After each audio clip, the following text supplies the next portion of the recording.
ఇలావృత వర్షంలో వారిని అందరినీ కూడా జయించాడు.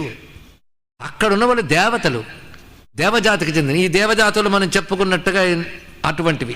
అలాంటి దేవజాతులు అర్జునుని చూసి ఆశ్చర్యపోయేట, ఏమి సౌందర్యం, ఏమి వీరత్వం అనుకుంటున్నారు. అక్కడి నుంచి క్రమంగా మేరు పర్వతాన్ని చూశాడు. ఆ మేరు పర్వతం బంగారు కాంతులతో ప్రకాశిస్తుంది. అక్కడ నివసించేవారు సిద్ధచారణులు మొదలైన వారు అక్కడ ఉంటారు. అక్కడెప్పుడు ఫలపుష్ప సమృద్ధి ఉంటుంది. అధర్మంతో జీవించేవారు ఒక్కరు కూడా అక్కడ ఉండలేరు అన్నాడు. ఇక్కడ ఉండరు కాదు, ఉండలేరు వెళ్తే.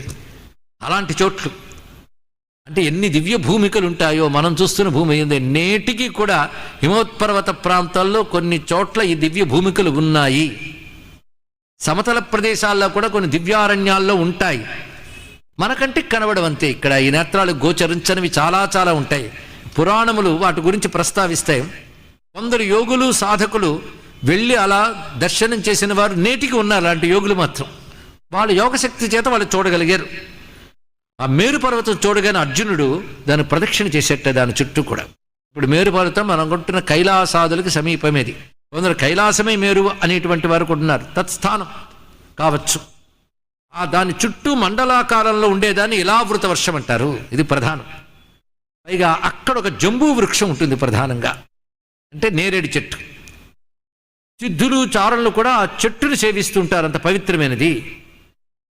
ఆస్వర్గముచ్ఛ్రితారాజం తస్య శాఖ వనస్పతే, ఊర్ధ్వలోకాల వరకు దాని కొమ్మలు పరుచుకుని ఉంటాయట. అలాంటి దివ్య జంబూ వృక్షం.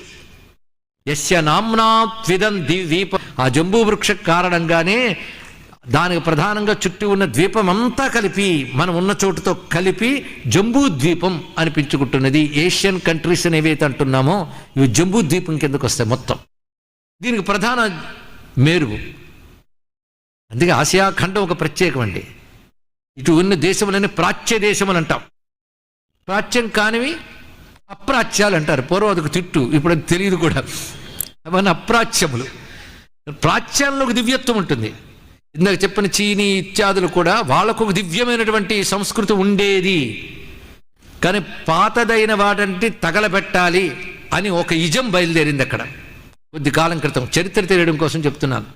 బయలుదేరి వాళ్ళు మూకుమ్ముడిగా తయారయ్యి ప్రాచీన గ్రంథాలయాలు తగలబెట్టారు.